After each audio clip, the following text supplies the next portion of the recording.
கர்த்தருடைய பரிசுத்த நாமத்துக்கு ஸ்தோத்திரமும் கனமும் மகிமையும் உண்டாவதாக. மறுபடியும் உங்களை இந்த காணொளியின் மூலமாய் பார்ப்பது மிகுந்த சந்தோஷமா இருக்கிறது. ஸ்தோத்திரம். இன்னைக்கு நாம என்ன பார்க்க போறோம்? எரேமியா தீர்க்கதரிசியின் புத்தகம் 32வது அதிகாரம் 17வது வசனம் இப்படியே சொல்லுகிறது. ஸ்தோத்திரம். உம்மாலே செய்யக்கூடாத அதிசயமான காரியம் ஒன்றும் இல்லை என்று சொல்லி, தேவ ஜனமே, இந்த காணொலியை பார்த்து கொண்டிருக்கிறீங்களே, நீங்க இன்னைக்கு ஆண்டவரை பார்த்து சொல்லுங்க, இயேசுவே, உம்மாலே செய்யக்கூடாத அதிசயமான காரியம் ஒன்றுமே இல்லைன்னு சொல்லி. அதே அதிகாரம் 27வது வசனம் சொல்லுது, என்னாலே செய்யக்கூடாத அதிசயமான காரியம் ஒன்று உண்டோ என்று சொல்லி. நீங்க ஆண்டவரிடத்தில் உங்களால் செய்ய முடியாத காரியம் ஒண்ணுமே இல்லைன்னு சொல்லும் போது, ஆண்டவரே உங்களை பார்த்து என்ன தெரியுமா சொல்றாரு? என்னால் செய்யக்கூடாத அதிசயமான காரியம் ஒன்று உண்டோ என்று கேட்கிறார். உன் வாழ்க்கையில என்ன பிரச்சனை, என்ன வியாதி, என்ன பலவீனம், உங்க குடும்பத்தில் பிரிவினை இருக்கலாம், எதுவா இருந்தாலும் பெரிய பிரச்சனை, இது நடக்காது, இது வாழ்க்கையில நீ நடக்கவே நடக்காது, செத்தாலும் நடக்காதுன்னு நீங்க எதை நினைத்து கொண்டிருக்கிறீங்களோ, எந்த வியாதியை பார்த்து பயந்து கொண்டிருக்கிறீங்களோ, இன்னைக்கு அந்த காரியத்தை கர்த்தர் மாற்ற போகிறார். ஏன்னா ஆண்டவர் கேட்கிறாரு, என்னால் செய்யக்கூடாத அதிசயமான காரியம் ஒன்று உண்டோ என்று. எரேமியா தீர்க்கதரிசன புத்தகம் 32:27 சொல்லப்பட்ட வார்த்தை உண்மை. அது இப்போதும் வாழ்க்கையில கடந்து வருகிறது. அதை நீ ஏற்றுக்கொள்ளும் போது, அதை நீ ரிசீவ் பண்ணும் போது, கர்த்தரே உன் வாழ்க்கையில ஒரு அற்புதத்தை செய்ய வல்லமை உள்ளவராக இருக்கிறார். அது மாத்திரம் இல்லைங்க.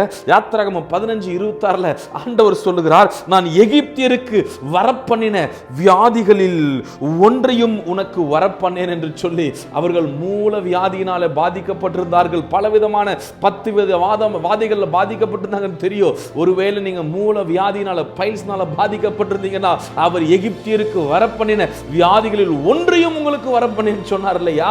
இந்த வார்த்தையை நீங்க விசுவாசிக்கும் போது எல்லா பைல் சாமியும் உங்களை விட்டு ஓடி போகும். இன்னும் என்னென்ன ஸ்தோத்திரம், உங்க குடும்பத்தில் மரணங்கள் இருக்காது.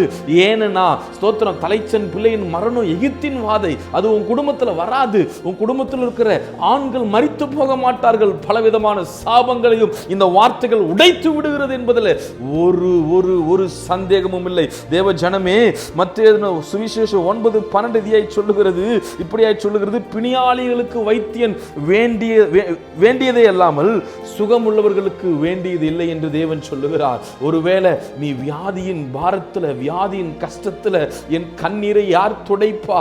நீ ஒருவேளை ஐசியூக்கு வெளியில நின்று கொண்டு இந்த பிரச்சனையிலிருந்து விடுதலையே இல்லையா, இந்த வியாதியிலிருந்து விடுதலையே இல்லையா?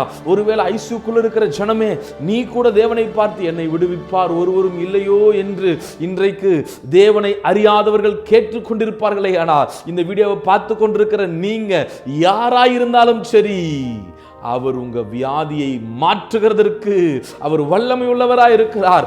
ஏன்னா அவருடைய வார்த்தை சொல்லுது, என்னால் செய்யக்கூடாத அதிசயமான காரியம் ஒன்றும் இல்லை, ஒன்று உண்டோ என்று சொல்லுகிறார்.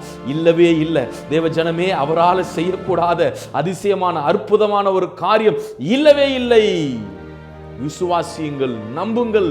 அப்பொழுது கர்த்தர் உங்க வியாதியிலிருந்து, உங்க பலவீனத்திலிருந்து அவர் உங்களை தூக்கி விடுவார்.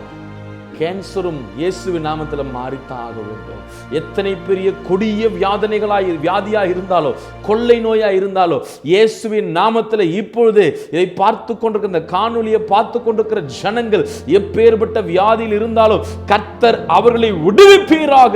ரகதா ஷகதோலா பாரா லிக்கிதி யாக்கா துடிகதா ஷகத்யரா பலபரா. கர்த்தர் அவர்களை மீட்டு பாதுகாத்து ரட்சிக்கும்படியாய் ஜெபிக்கிறோம் தகப்பனே. கர்த்தர் ஒவ்வொருவரையும் ஆசீர்வதிங்க, பலப்படுத்துங்க. வியாதிகள் ஒன்றும் இல்லை, ஏன்னா என்னால் செய்யக்கூடாத அதிசயமான காரியம் ஒன்று உண்டோ என்று கேட்ட தேவன் எல்லாவற்றையும் சுகமாக்கிட்டீங்க, பலப்படுத்திட்டீங்க. இயேசுவின் மூலம் ஜெபிக்கிறோம் நல்ல தகப்பனே.